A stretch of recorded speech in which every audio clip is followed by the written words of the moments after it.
nós vamos falar de um tema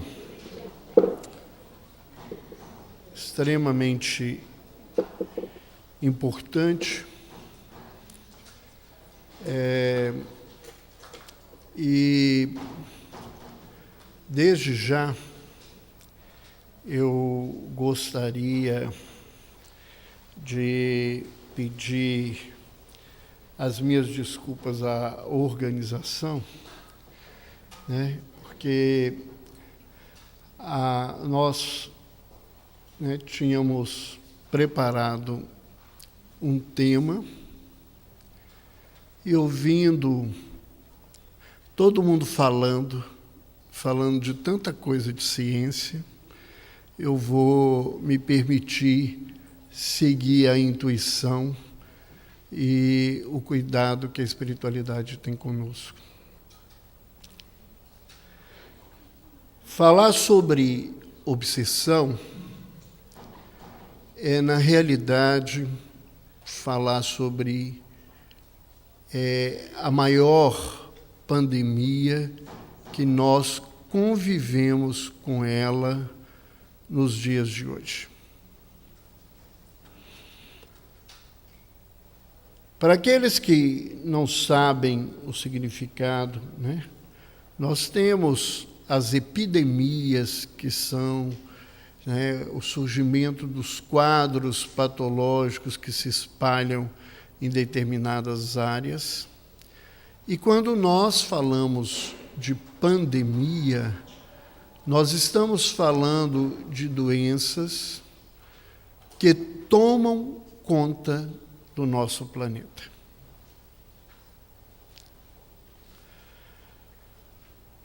Quando a gente acerca um tema como este, nós temos o hábito, é comum em nós, levantar os nossos olhos e apontar os nossos dedos para o lado de fora.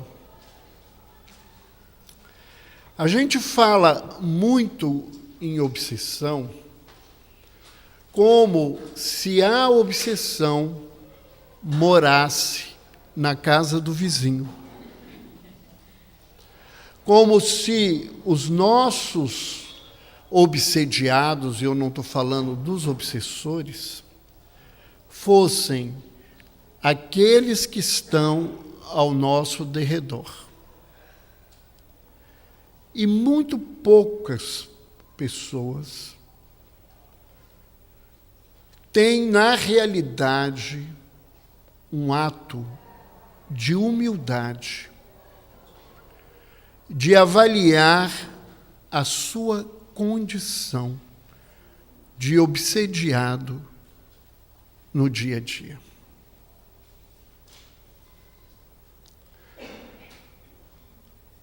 Não são raras as pessoas que consideram e relacionam diretamente a obsessão com a questão da mediunidade no seu sentido ostensivo. E que adentram ao tema sempre acreditando ao desenvolvimento da mediunidade a solução maior para os problemas da obsessão. Todo esse contexto, que pode também ser uma realidade, não é a realidade do todo. Por que a obsessão ela se transforma nessa grande pandemia? Porque à medida em que a humanidade convive com as conturbações que nós nos encontramos nelas nestes dias, os nossos pensamentos, eles geralmente se desenvolvem ou se direcionam de maneira negativa.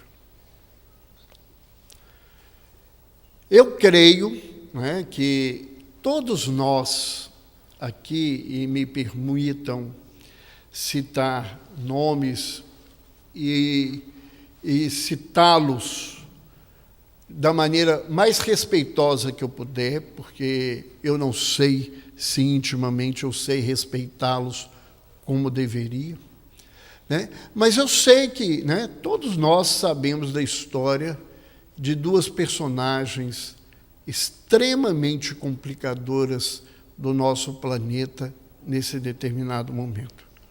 Uma delas é o presidente da República dos Estados Unidos, Donald Trump, e a outra é o ditador da Coreia, na sua postura, ambos doentes, aos quais nós todos tratamos como nossos obsessores. Criaturas que nós acreditamos estarem perturbando o nosso planeta e a nossa vida. Mas será que quando qualquer um de nós se dirige a eles como loucos, como perturbados, como pessoas más, será que a nossa vibração é menos obsessiva do que a obsessão deles nas nossas vidas? É essa reflexão que é importante a gente fazer nessa caminhada. Eu não posso mudar a conduta, a postura, o pensamento de qualquer criatura na vida. Eu não posso fazer com que esses dois companheiros de jornada, que nada mais refletem que a loucura que o mundo se encontra, façam diferente. Mas eu posso, eu devo e eu tenho que mudar a minha condição íntima para que o processo obsessivo na Terra se reduza, diminua, crie menos problema no dia a dia. A obsessão, segundo o Evangelho, segundo o Espiritismo, é a ação persistente que os espíritos têm do ponto de vista do mal uns sobre os outros. Muitas pessoas, por falta de conhecimento, acreditam... Eu queria água, por favor. Muitas pessoas, elas colocam-se, né, achando que o obsessor está sempre do lado de lá e que nós somos as vítimas do processo da obsessão. Então, nesse contexto,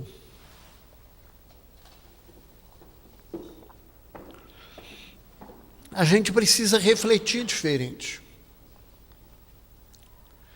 Existem obsessões de desencarnados para encarnados. Mas não é incomum a obsessão de encarnados para desencarnados. Quantos de nós ainda nos lembramos daquele infeliz ou daquela infeliz que passou pela nossa vida e infernizou a nossa caminhada, e a gente só lembra desse jeito?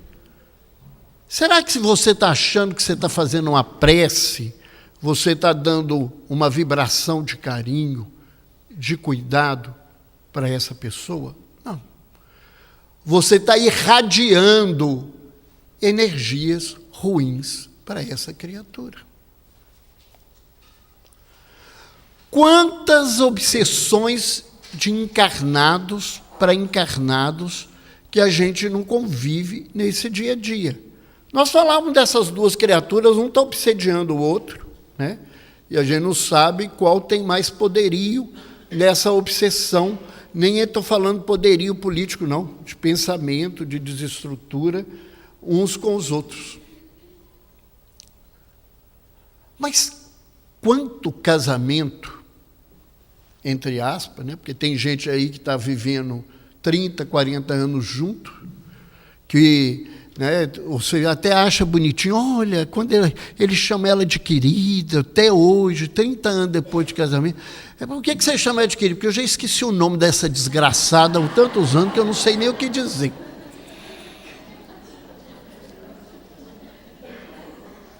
Quanto relacionamento sobre, né, o mesmo teto é uma relação de obsessão todos os dias. Quantas vezes eu ouvi espíritas dizer assim, eu oro todos os dias para ele desencarnar, porque aí eu vou ficar livre dele. Você aí que está pior. Vocês não aprenderam nada. Eu aprendi muitos anos atrás com uma preta velha. Ela dizia assim para si, meus filhos, quando você tiver alguém que não gosta, reza para que ele viva muitos e muitos anos, e ao teu lado, porque você vai estar sabendo o que ele está fazendo, porque o dia que ele desencarnar, você não sabe o que ele é capaz de fazer para as suas costas. Então, nós, né, vamos ver que as obsessões, elas pululam na nossa vida. Tem mães que obsediam os filhos em nome de um amor que só é posse, né? Nós temos criaturas que passam o tempo todo em processos obsessivos porque só pensa o mal, só vê o mal. Como é que ele vai atrair alguma energia positiva para a vida dele? Porque o que ele irradia é o que ele recebe. Célia falava sobre isso para nós hoje de manhã, sobre os campos que nós construímos.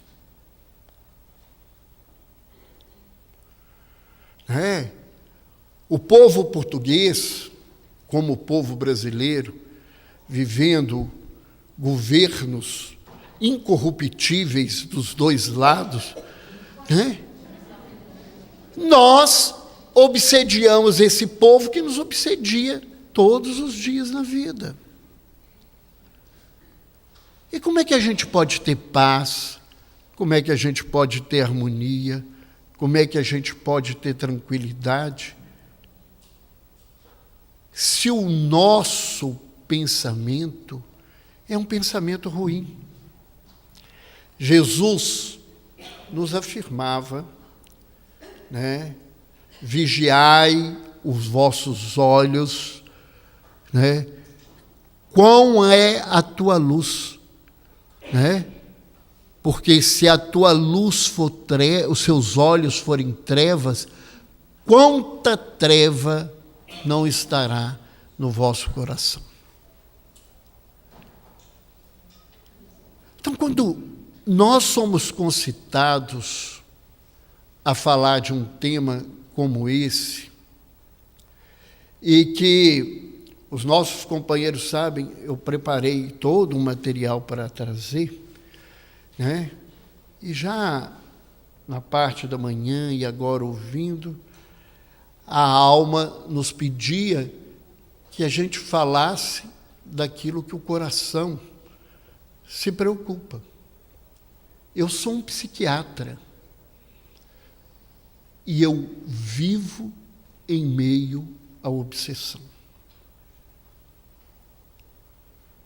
Eu vejo muitas pessoas que chegam a mim para que eu confirme que existe um capeta, um obsessor, um infeliz que perturba a vida dele, para que ele não tenha que ter a responsabilidade de mudar, de melhorar, porque o problema não é dele, o problema é do outro.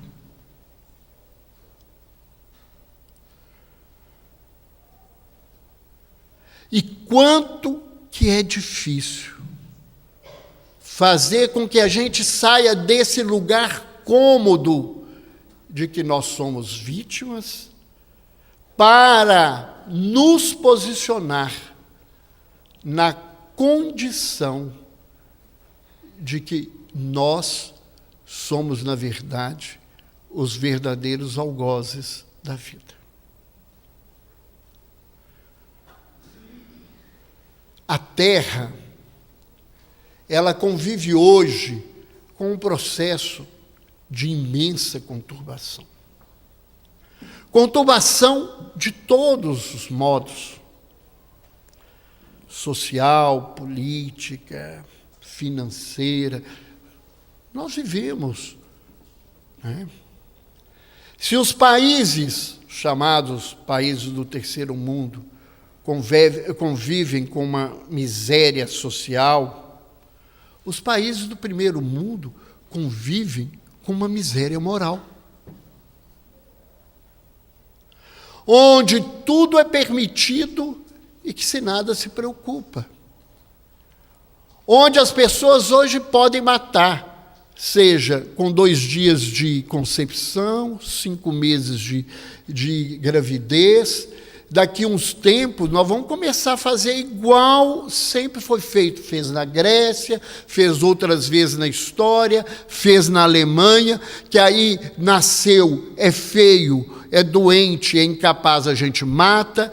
Aí o filho, com 10 anos, ficou aleijado, a gente mata porque socialmente dá trabalho. E a gente vai matando cada vez mais. Porque se eu mato com 2 meses, que diferença tem? Eu mato com 10 anos, com 14 anos, matar é matar.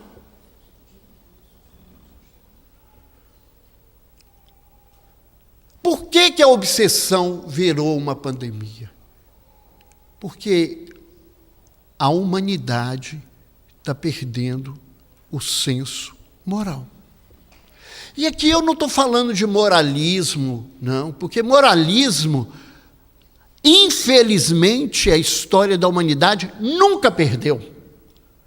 Porque moralismo é falsa moralidade.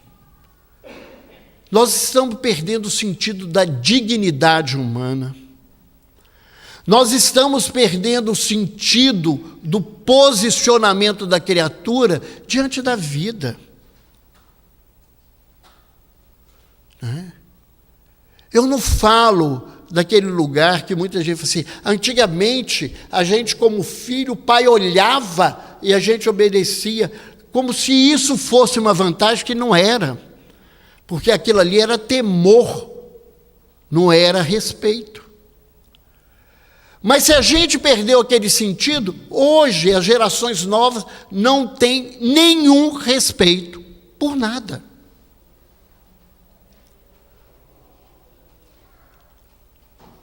Um dia, um amigo espiritual nos dizia, vocês, quando convivem com algum problema que os perturba, a primeira pergunta que vocês fazem é assim, o que eu fiz para que a minha vida esteja assim? E ele disse, o Carlos diz assim, a humanidade sofre muito mais pela omissão do que pela ação. Pela omissão, e eu aqui não quero julgar pedras, eu só estou colocando uma realidade, pela omissão do povo europeu Hitler fez o que fez com a Europa. Porque todo mundo achou melhor dizer, isso não é problema meu. Nós somos especialistas nesse lugar, enquanto não incomoda o meu bolso, a minha vida, o meu lugar, a minha mesa, o problema está no outro lugar, fica muito fácil. A gente precisa repensar nisso. Há uma historinha que eu escutei de uma amiga espiritual, que ela diz assim, não sei se vocês ouviram, mas que fala desses riscos que nós vivemos o tempo todo pela nossa omissão.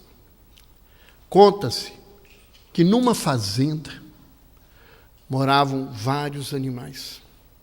E entre esses animais morava um ratinho. E certo dia, o ratinho, muito curioso, viu a dona da fazenda chegando, trazendo uma ratoeira. Ele desesperou. Ele se apavorou e saiu correndo para o galinheiro e virou para as galinhas.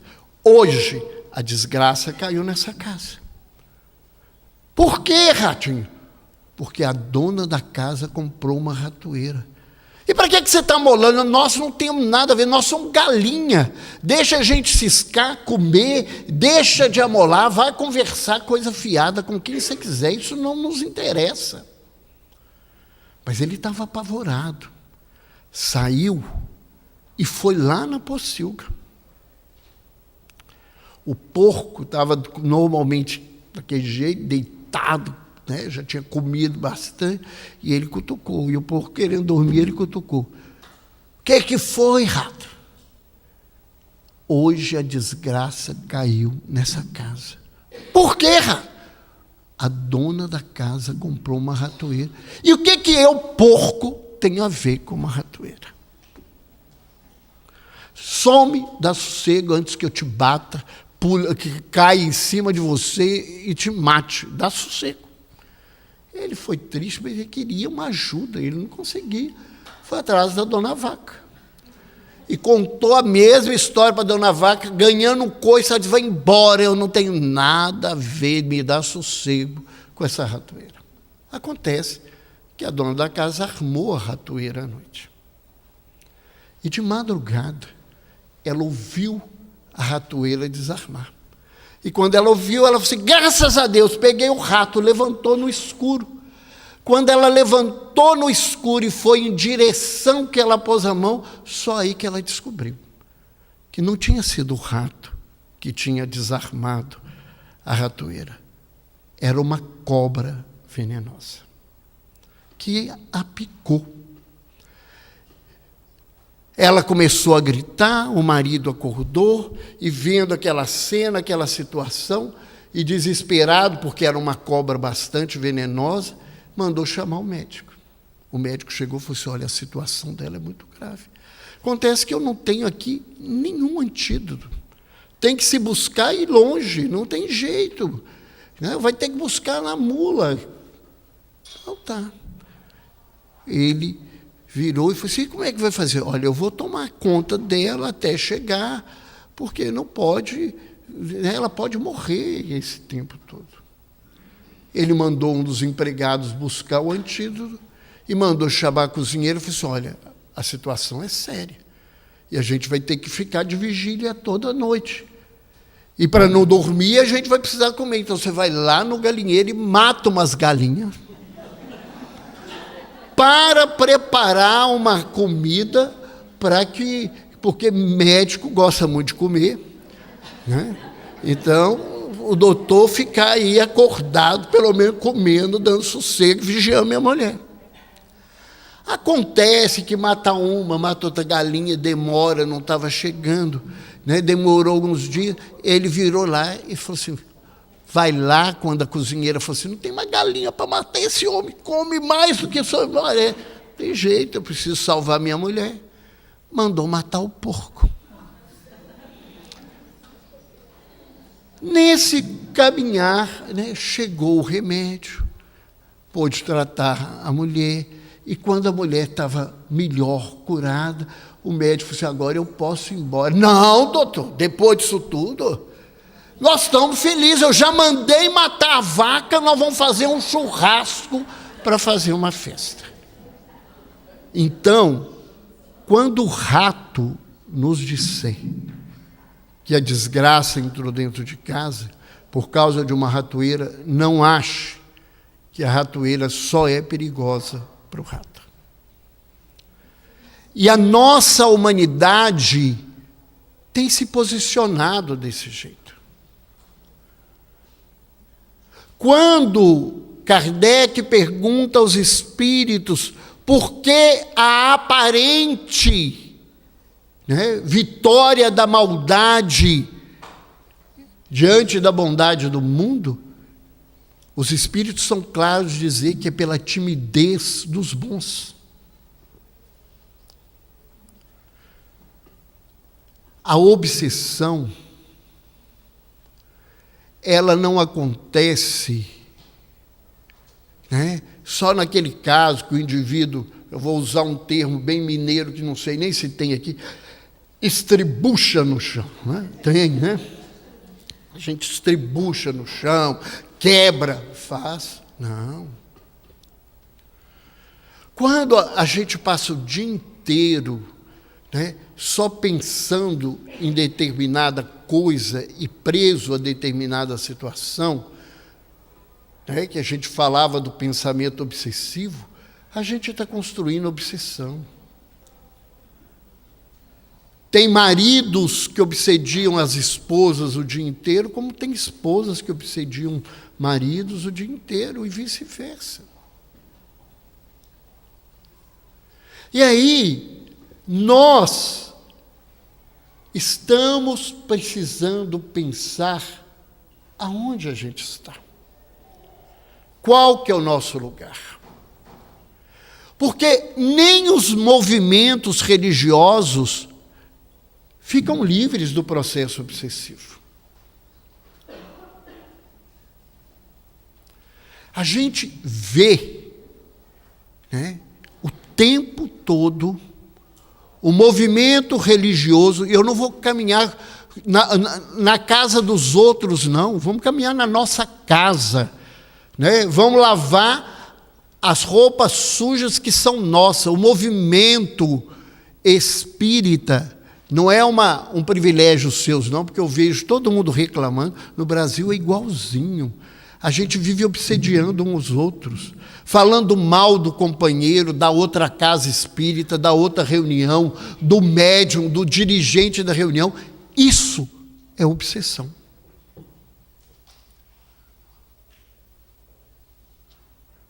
Isso é obsessão. A gente não anda precisando de obsessor evangélico, católico, ateu, não. Os obsessores espíritas encarnados uns dos outros são o suficiente para infernizar a vida de umas e outras criaturas. A gente está precisando entender que nós fomos concitados nesse momento, convidados pela bondade divina, pela misericórdia, pelo amor de Jesus, a conhecer a doutrina espírita. Não é para a nossa vaidade, para o nosso orgulho.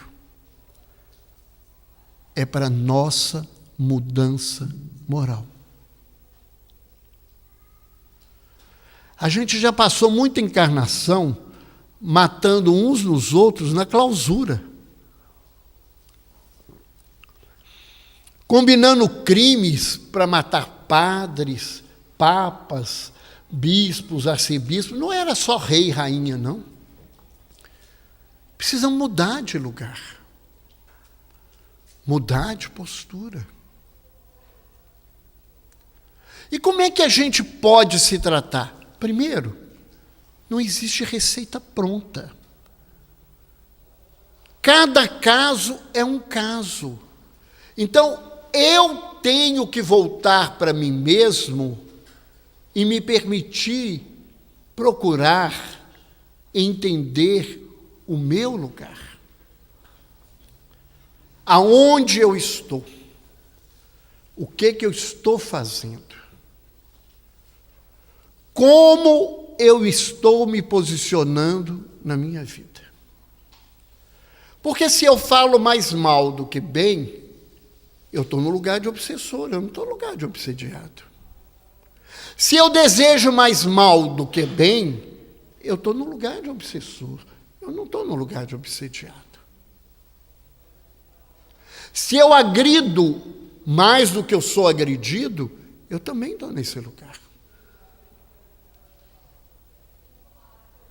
Então eu não tenho que esperar que o outro resolva o meu problema. Eu tenho que passar a cuidar de mim. A grandeza, né, da doutrina espírita, né, que muita gente está aí esperando que um dia vire uma doutrina universal, que tome conta, o mundo seja todo espírita, né, porque eu não sei aonde arrumaram isso, porque Kardec foi claro dizer que ele não esperava isso. Chico Xavier dizia isso: eu não espero que a doutrina espírita seja um dia universal, eu espero sim que os princípios da doutrina sejam aceitos e entendidos pela humanidade. Sabe para que serve a doutrina espírita? Para uma turba de gente difícil, rebelde, teimosa, atrevida, como esse grupinho que está reunido aqui. E mais alguns poucos milhões, porque nós somos tão poucos que, né, poucos milhões na Terra. Sendo que a maioria desses milhões estão lá no Brasil, porque é um lugarzinho que se reúne a nata, né, da bondade do movimento espírita. Então, nós, né, a doutrina espírita existe para a nossa reflexão pessoal. Nós somos aquelas criaturas que há 2000 anos conhecemos uma mensagem e pisamos nela cada vez que nós voltamos na Terra. É para isso que nós estamos aqui. Aqui, né, sem nenhuma revelação mediúnica, porque isso para mim eu tenho certeza, aqui só está reunido padre, irmã de caridade, pastor, só gente que na religião cristã foi bonzinho, Inquisição, não sei o que mais, é só essa turminha de primeira qualidade, que hoje se admira do povo pegar uma bomba, botar no corpo e explodir para o lado de lá. A gente era pior, porque a gente explodia era o outro, botava o outro na fogueira, botava o outro no azeite, a gente não se queimava. O outro ainda, pelo menos, ele se queima para matar uma turma, então ele é melhor do que a gente, porque ele está fazendo sacrifício naquilo que ele crê. A gente, de jeito nenhum.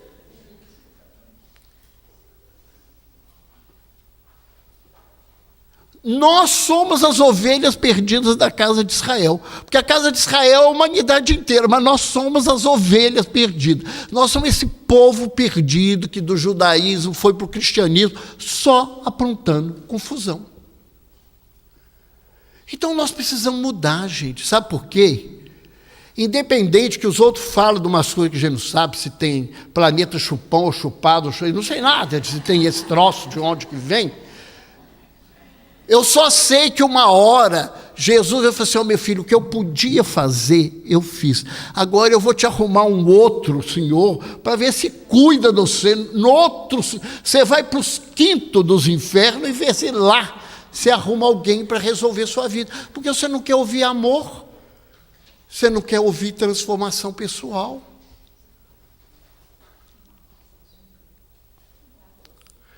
A nossa obrigação na vida é de nos melhorar. E quem se melhora não é vítima de obsessão.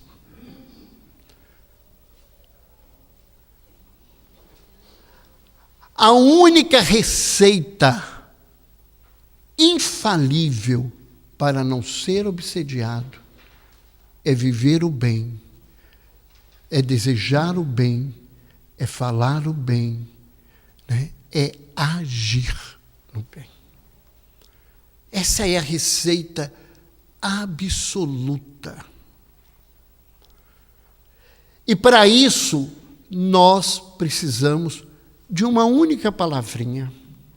Uma palavrinha que a gente acha linda e não chama vontade.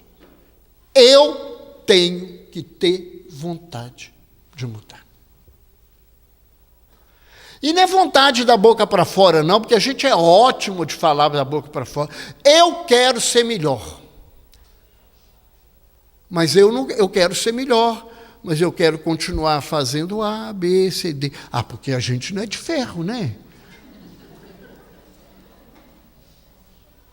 Há uma expressão muito cristã que fala assim: se alguém te bater numa face, você der a outra. Não, isso é Jesus, né? Está longe. Eu não vou fazer isso. Mas é a receita. É a receita.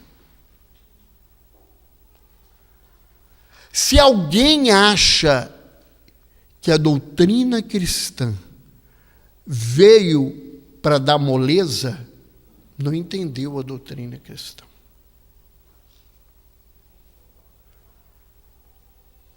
Emmanuel, no livro Fonte Viva, num dos seus capítulos, ele diz assim: o homem avaro sonha pelo dinheiro. As criaturas astutas querem o poder. As almas, né? O termo não é esse, mas é o que me lembra agora, levianas, buscam o prazer. De tanto agirem, o avaro consegue o dinheiro e se torna escravo do seu tesouro. De tanto buscar o poder, o homem público chega a ele e avilta o seu nome. E as almas levianas que se ocupam com prazer sofrem as consequências das suas atitudes.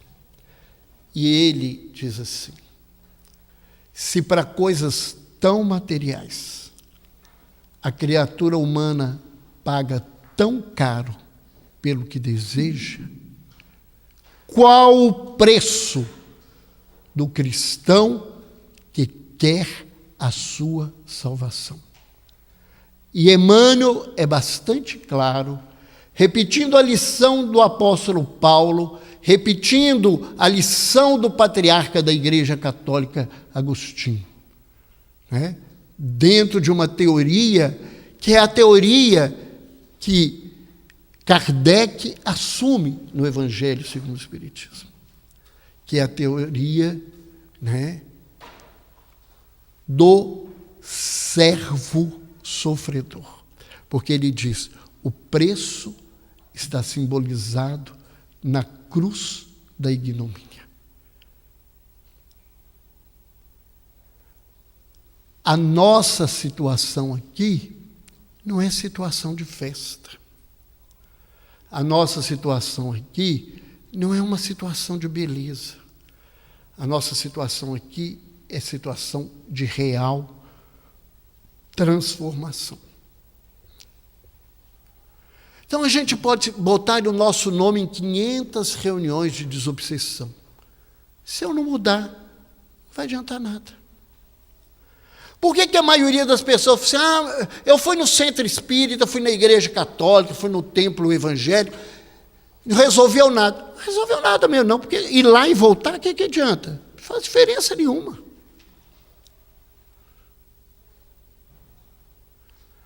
Tem 15 meses que meu nome está na reunião de desobsessão e não melhora. Ou não vai melhorar, você fez alguma coisa para mudar? Não.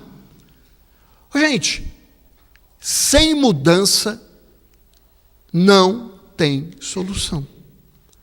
Se todos os dias vocês entrarem no mercado e comprarem ananás, vocês só vão fazer suco de ananás. Ninguém vai comprar ananás e tomar suco de laranja. Não existe isso. Se nós não mudarmos em direção ao bem, nós não vamos viver melhores aquilo que a gente quer. Então eu gostaria de que a gente pensasse profundamente nessa situação.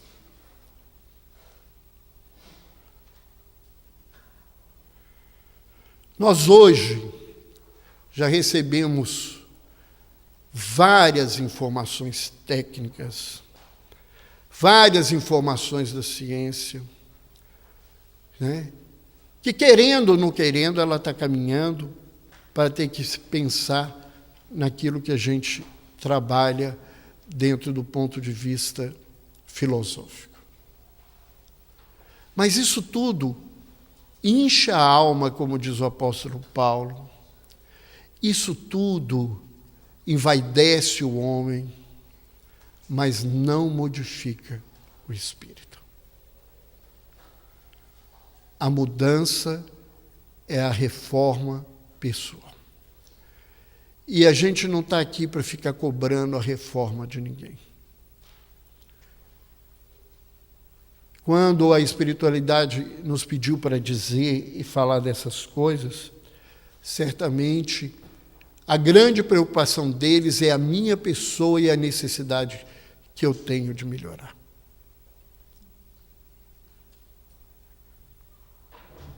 Eu tenho em mim, ultimamente, um ensinamento que certamente eu já trouxe aqui, eu tenho repetido nos lugares que eu vou, sempre que eu posso. Numa véspera de Ano Novo, voltando do trabalho do abacateiro, Chico, com o grupo de amigos, dizia para eles: eu temo desencarnar e ver a minha ficha espiritual. E os companheiros viraram: Chico, mas como é que é isso? Você está preocupado? Olha o trabalho que você fez, os livros que você fez. Eu não fiz nenhum livro, meu filho. Os livros são dos espíritos. E as obras que se construíram através do seu trabalho não são minhas. As obras são de Jesus, em favor dos irmãos. E eles foram tentando, até que ele retoma e diz: eu temo chegar lá e ver a minha ficha espiritual, porque sei e tenho certeza que a minha única e grande missão é voltar para lá melhor do que quando cheguei. Essa é a única missão de todos nós. E quem quiser vencer a pandemia da obsessão no mundo, cuide da sua obsessão. Cuide de si. Seja bom, digno, reto. Busque exercer o amor. À medida que cada criatura na terra acender um fósforo, a treva não terá espaço mais entre os homens. Muito obrigado. Muita paz.